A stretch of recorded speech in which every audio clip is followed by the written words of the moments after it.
Ciao everyone, I'm Rossella for Botticelli Foods. For the holiday season, I love how beautiful and versatile a classic trifle is. Today I'm going to be showing you how to use the Botticelli Foods extra virgin olive oil cake as a base for this gorgeous, impressive trifle. So if you want to see just how it's done, keep watching.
Our beautiful trifle has been chilling in the fridge, and now I am all ready to taste it. I cannot wait. I'm gonna grab a spoon here.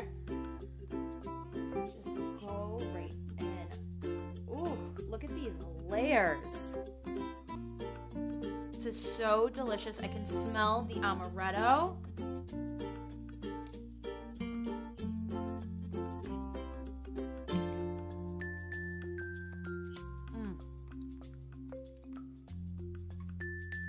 This is so good.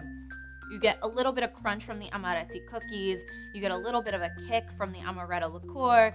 You get that beautiful olive oil flavor from the cake. Everything just works so nicely together. And who does not love like a good boozy dessert for the holidays? I mean, am I right? So I'm gonna finish my cake. And I hope you guys make this for the holiday season, and I hope everybody loves it. I'm Rossella for Botticelli Foods, and I will see you next time. Ciao.